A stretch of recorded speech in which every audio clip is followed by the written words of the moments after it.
You sure you're only 15? I'll be 16 in June. If you were a teenager in the summer of 1985, Weird Science was one of those movies that lived in your head rent-free. The concept, the music, the cast, it was one of those pure, strange, only in the 80s things.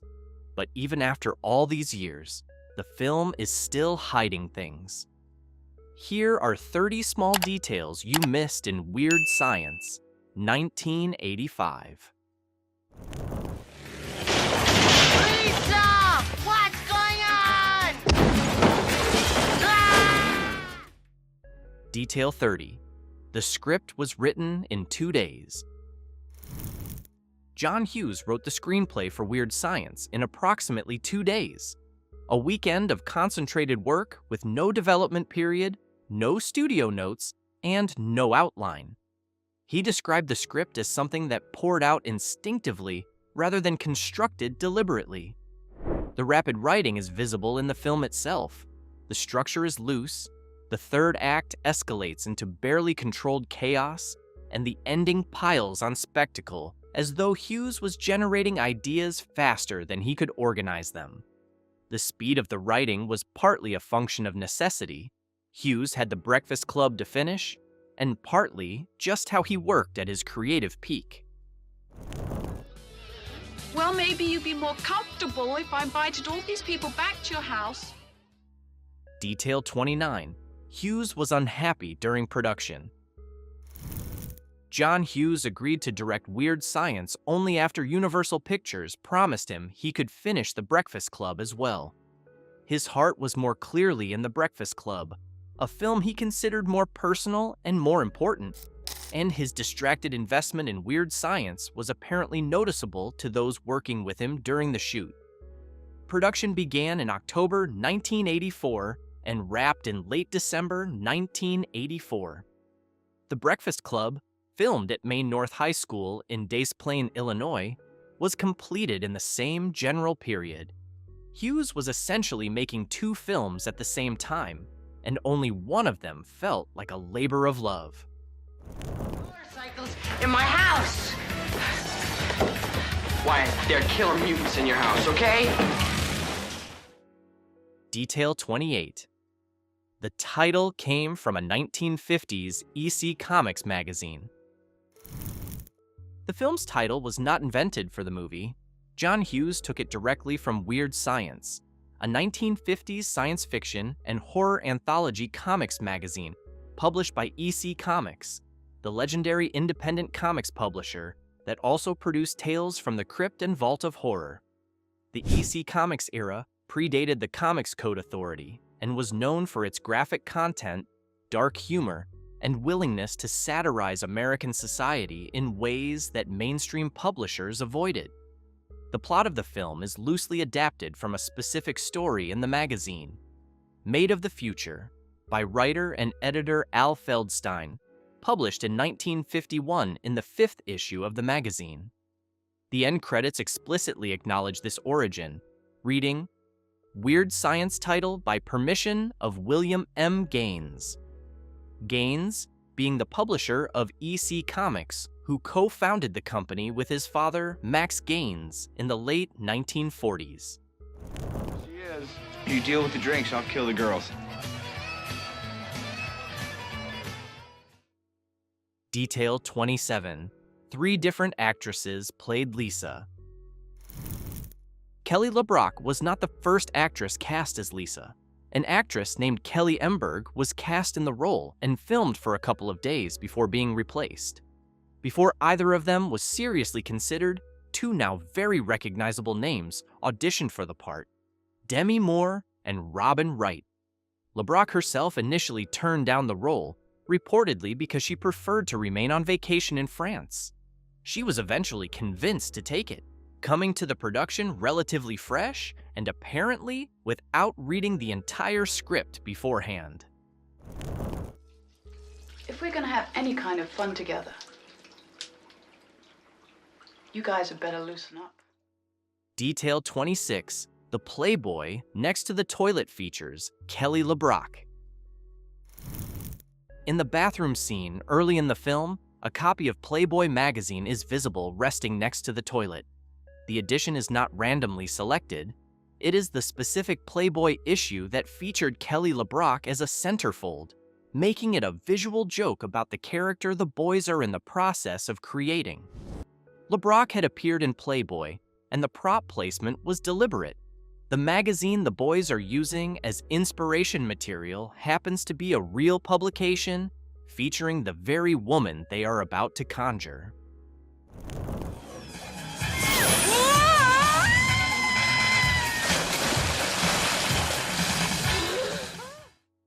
Detail 25. The nude pianist did her own stunts and landed in a pool. At the end of the party sequence, a nude pianist is swept up through the chimney in the chaos. The role was played by Kim Malin, who had been Playboy's Centerfold of the Month for October 1982. Malin performed her own stunt work for the sequence. The process involved being attached to a scaffold inside the chimney, while a large vacuum system was used to tear her costume away. A crane then lifted her out through the top of the chimney and deposited her in the backyard swimming pool. In Malin's original Playboy photo spread, a swimming pool had been a prominent background feature, a detail that makes the pool landing either an extraordinary coincidence or a very carefully considered visual callback by the production design team. Either way, the connection between the two images is there if you look for it. Time to pay the fiddler.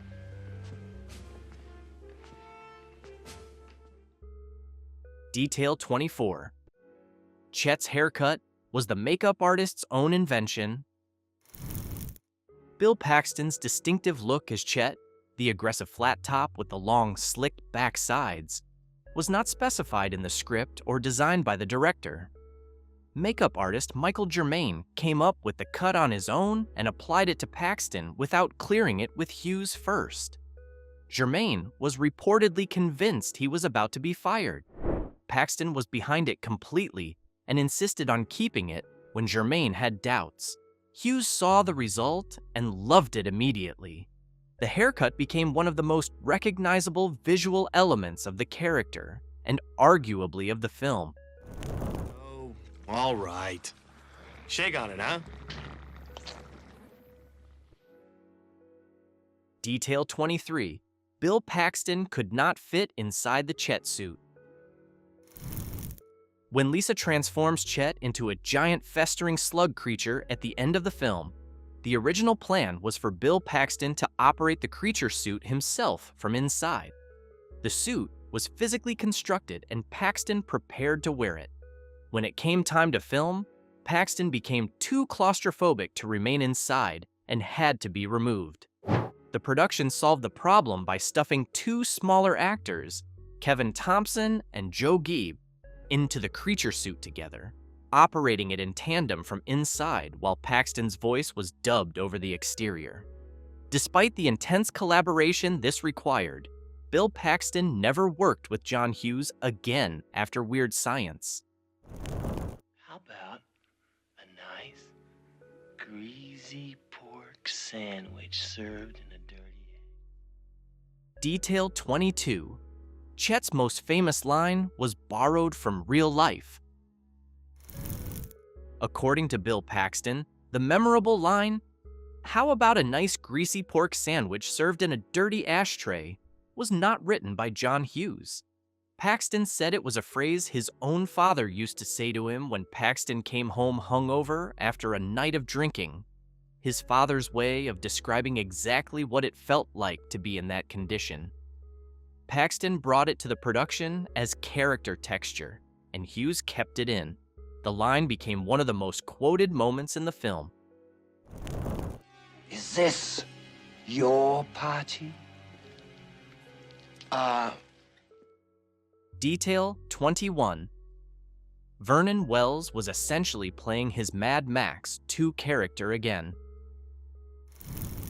The biker gang leader who invades the party at the film's climax is played by Vernon Wells, an Australian character actor who appeared in Mad Max 2, The Road Warrior in 1981 as the ferocious villain Wes. In Weird Science, Wells wears makeup, a mohawk, studded leather, and facial decoration nearly identical to his Road Warrior costume. And the film actually acknowledges this connection. Earlier in the movie, Ian tells Lisa that people call Max Mad Max. The character Wells plays in Weird Science is credited as Lord General. The Road Warrior visual was not a coincidence. It was a deliberate echo. Weird Science was the first time Wells had ever traveled to America, and he was cast in Commando the same year. Another chance. Okay. You forgive us? Please? Oh, these guys. Detail 20. Robert Downey Jr. was credited simply as Robert Downey. In 1985, Robert Downey Jr. was not yet junior for screen credit purposes. He appeared in Weird Science simply as Robert Downey. He plays Ian, one of the two bullies who humiliates Gary and Wyatt at the mall. Weird Science was one of Downey's earliest significant film appearances, made before his career as a leading actor was established, and long before anyone could have predicted what the subsequent 40 years would look like. The character Ian exists primarily to be outsmarted by Lisa and to eventually be won over by the film's end, a fairly standard supporting role that gave no particular indication of what was coming.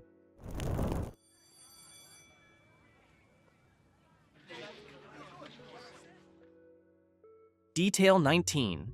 The high school exterior shot is reused from 16 Candles. The exterior establishing shot of the high school in Weird Science is the exact same piece of footage used for Shermer High School in 16 Candles, made the year before. The same camera movement, the same angle, the same people making the same movements in the background.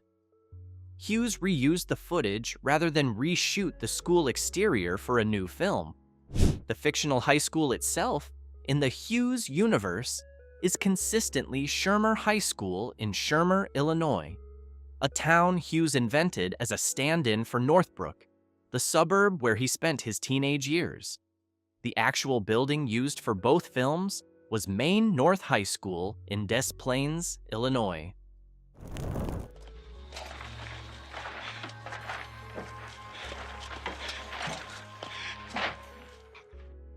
Detail 18. Shermer, Illinois is based on Hughes's real hometown.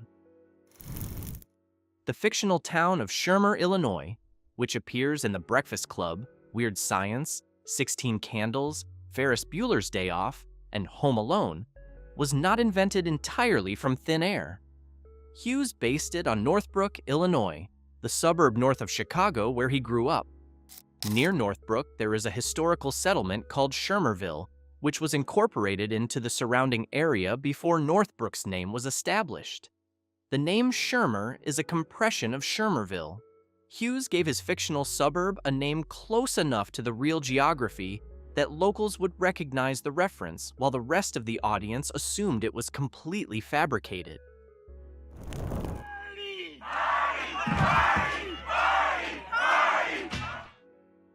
Detail 17. Anthony Michael Hall turned down European Vacation to make this film. By 1985, Anthony Michael Hall had appeared in National Lampoon's Vacation in 1983 as Rusty Griswold, then in 16 Candles in 1984, then in The Breakfast Club in 1985. When National Lampoon's European Vacation was in development, he was offered the chance to reprise Rusty. He declined in order to make Weird Science instead. As a direct result of that decision, Rusty Griswold was played by different actors in each successive Vacation film. Jason Lively in European Vacation, Johnny Galecki in Christmas Vacation, Ethan Embry in Vegas Vacation, creating a running joke about the character's shifting appearance. Hall considered working with Hughes on an original project more creatively compelling than reprising an existing role. 1, 2, 3. She's alive! Alive! Detail 16.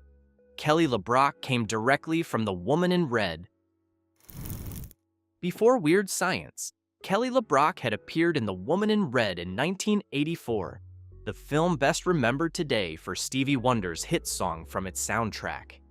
In that film, LeBrock played a beautiful woman spotted by a married man who becomes obsessed with her. Her role in The Woman in Red was essentially the same archetype as Lisa, an idealized, almost impossibly appealing woman viewed primarily from the perspective of a man who wants her. The casting of LeBrock in Weird Science consciously played on this established image. Audiences who had already seen The Woman in Red brought a specific expectation to Lisa that the casting was designed to fulfill.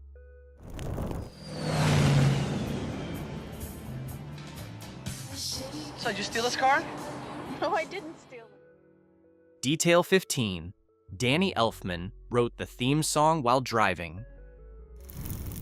John Hughes called Oingo Boingo frontman Danny Elfman from the road and asked him to write a theme song for the film, reportedly while Elfman was also in his car at the time. Elfman wrote the track very quickly, recorded a rough demo with producer Steve Bartek, and submitted it. According to accounts of the production, the version that ended up in the film was essentially that rough demo.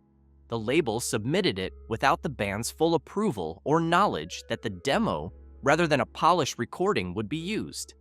The chaotic speed of the song's creation mirrors the chaotic speed of the script's creation. Elfman went on to become one of the most prominent film composers in Hollywood, scoring Tim Burton's films from Batman onward, including Edward Scissorhands, Big Eyes, and many others. A career that makes the informal phone call origin of the Weird Science theme all the more unlikely in retrospect. Weird Science. Detail 14. The theme song peaked at number 45 on the Billboard Hot 100. The Weird Science theme by Oingo Boingo was released as a commercial single in 1985 and charted on the Billboard Hot 100, reaching number 45. It also appeared on Oingo Boingo's fifth studio album, Dead Man's Party, released later the same year, where it appeared in a longer 6-minute version rather than the single and film cut of approximately 3 minutes 45 seconds. The song became one of the defining pieces of 1980s new wave pop, identified immediately with the film even by people who haven't seen it in decades.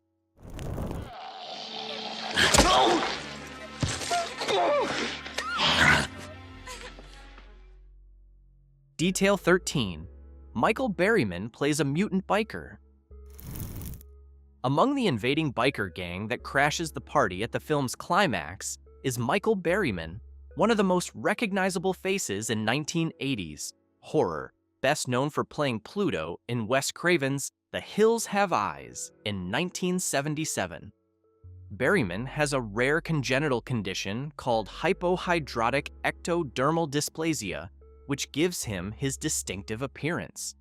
His presence in Weird Science was a visual joke aimed at horror fans who would immediately recognize him. A horror icon dropped into a teen comedy without explanation. By the way, why are we wearing bras on our heads? Ceremonial. Detail 12. The bra on the heads was not scripted. The image of Gary and Wyatt with bras on their heads during the computer sequence became one of the most recognizable stills from the film and appeared on promotional materials. The specific business of how and when they wore the bras was developed during production, rather than specified in Hughes's script. The image became emblematic of the film's particular blend of teenage desire, absurdist comedy, and very specific 1985 sensibility. Earnest enough that it wasn't ironic, weird enough that it stuck in the memory permanently.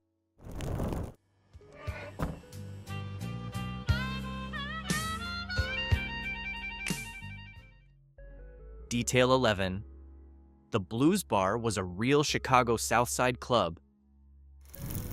The scene in which Gary, Wyatt, and Lisa walk into a blues bar and find themselves the only white faces in the room, and Gary proceeds to attempt a drunken, improvised jive routine, was filmed at an actual bar on the south side of Chicago. The patrons were not hired extras. They were real bar regulars who happened to be present during filming. The scene was intended to generate discomfort and then diffuse it through charm. And the genuine reactions of the actual bar crowd gave the scene an energy that extras might not have provided. Anthony Michael Hall improvised most of his jive-talking dialogue in that scene, including lines that surprised even the director. Until now. Detail 10. Steve James, from American Ninja, has an uncredited role. In the blues bar scene, one of the real bar patrons who interacts with Hall's Gary during the improvised jive sequence is Steve James. The actor who played Joe Armstrong's sidekick Curtis Jackson in American Ninja released the same year as Weird Science. James appears uncredited in the scene as one of the black men at the bar who plays along with Hall's improvised performance. Both American Ninja and Weird Science were released in 1985, meaning James was appearing in two films simultaneously while also being unrecognized in one of them. You like your panties? It's a joke, Jay. You know, it's all. That's not a joke! Detail 9. The fourth wall break at the end of the credits. As the end credits of Weird Science begin to roll, Kelly LeBrock's Lisa turns directly to the camera, smiles, and winks, breaking the fourth wall in the film's final moment.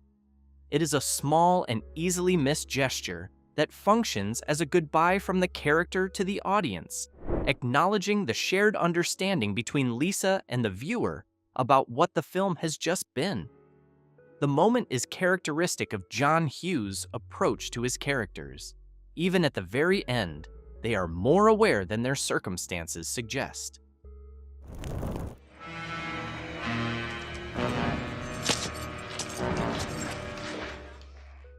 Detail 8. Ian calls Max Mad Max, setting up Vernon Wells. Early in the film, when Ian introduces his friend to Lisa, he says something along the lines of, "People call him Mad Max." The name drop is not accidental. It is a plant for the later appearance of Vernon Wells as a character visually modeled on his own Mad Max 2 performance. The film establishes the Mad Max reference early and then delivers it literally at the end, with Wells arriving in near-identical costume to his Road Warrior role. The joke rewards anyone watching closely enough to make the connection. I don't feel like a total dick. Yeah, me either. Detail 7. The film was released the same day as Fright Night. Weird Science opened in American theaters on August 2nd, 1985. The same release date as Fright Night, the vampire horror comedy directed by Tom Holland and starring Chris Sarandon and William Ragsdale. Both films targeted the same young audiences, and both performed reasonably well, each finding its own distinct identity in the marketplace. Fright Night went on to develop a devoted cult following in the horror community, while Weird Science remained more broadly a teen comedy property. The simultaneous release was one of several notable examples from the summer of 1985 of studios placing similar demographic films on the same weekend, a season that also included Back to the Future, which had opened the previous month and dominated the box office through the summer.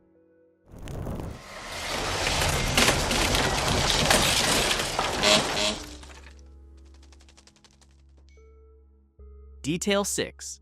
Wyatt's house has been demolished. The house used for Wyatt Donnelly's home, where the majority of the film's action takes place, including the computer room creation scene and the massive party, was located at 280 Cedar Avenue in Highland Park, Illinois. The same suburb of Chicago also served as a filming location for Ferris Bueller's Day Off, Risky Business, and 16 Candles. The Weird Science house no longer exists. It was demolished after production and replaced with a different structure. Visitors to Highland Park looking to find it will find only the newer building on the site. And this time we're ready. Hey, Fritz? Let's have one final test. Detail 5. The Frankenstein connection was deliberate. The moment that inspires Gary and Wyatt to create Lisa is watching James Whale's 1931 Universal Pictures Frankenstein on television. Hughes drew a direct line between the Frankenstein myth, a scientist using electricity and assembled parts to create an artificial being, and the boys' computer-assisted experiment. The Frankenstein poster appears on the wall of Gary's room as a background detail throughout the film. The visual connection to Universal's horror legacy was also a corporate connection. Weird Science was a Universal Pictures release, and the use of the Frankenstein imagery was a way of placing the film within Universal's own genre tradition. Danny, wake up! Excuse me, get out of my life! We got it. Detail 4. The end credits specifically thank Northbrook Court Mall. The end credits of Weird Science include a specific acknowledgement. Special thanks to Northbrook Court Mall and the city of Highland Park, Illinois. This is not a standard production courtesy. The Northbrook Court Mall, where the humiliating slushy scene takes place, and where Ian and Max first encounter Lisa outside, was a real and functioning shopping mall that accommodated the production during regular operating hours. The city of Highland Park similarly receives thanks for allowing the car chase sequence through its downtown streets. These acknowledgments reflect how deeply the film was embedded in specific, real suburban Chicago geography. You think they're having a good time being catatonic in a closet? Do you have any idea how Detail 3. The soundtrack includes Kim Wilde, Wall of Voodoo, and Killing Joke. While the Oingo Boingo theme gets all the cultural attention, the film's full soundtrack included a notably eclectic selection of artists. Kim Wilde's Turn It On features in the film, as does Wall of Voodoo's Deep in the Jungle. The British post-punk band Killing Joke also appears on the soundtrack. The combination of new wave, post-punk, and alternative rock gave the film a musical identity more diverse than a single hit song suggests. All of these artists were genuinely current in 1985, not licensed archival material, but active artists whose music placed the film precisely within the moment of its production. Do you think you could wrap up a bottle of this scent for me? Because I like this. 2. And why'd you say? Detail 2. Alon Mitchell-Smith became a medieval studies professor. Elon Mitchell-Smith, who played Wyatt Donnelly, appeared in a handful of roles after Weird Science, including the lead in The Chocolate War in 1988 and a run on the Superboy television series, before quietly leaving the entertainment industry in the early 1990s. He earned a graduate degree in medieval studies and became an academic, eventually teaching at California State University at Long Beach. He is, by any measure, one of the more unusual post-acting careers in the history of 1980s teen movies. A working professor and scholar who happened to have co-created A Digital Woman with Anthony Michael Hall in one of the defining summer comedies of the decade. He has rarely spoken publicly about the film in the years since. I'm not talking candle wax on the nipples or witchcraft or anything like that. No, just a... Detail 1. The film is based on a comic story written in 1951. The premise of Weird Science, two young men who use technology to create a living woman, traces back to a 1951 comic story called Maid of the Future, written by Al Feldstein and published in EC Comics' Weird Science Anthology magazine in its 5th issue. The story is a condensed science fiction premise about two men who build an artificial woman using advanced technology, only to have the creation complicate their lives. Hughes expanded and modernized it into a full feature film, but the central idea, and the title, arrived from a pre-rock and roll comic book that was itself a product of the early Cold War era's fascination with science and its possible consequences. The end credits acknowledge this origin specifically. If you made it all the way to number 1, thank you for watching. If you enjoyed this video, please give it a like and subscribe to the channel. There is a lot more where this came from.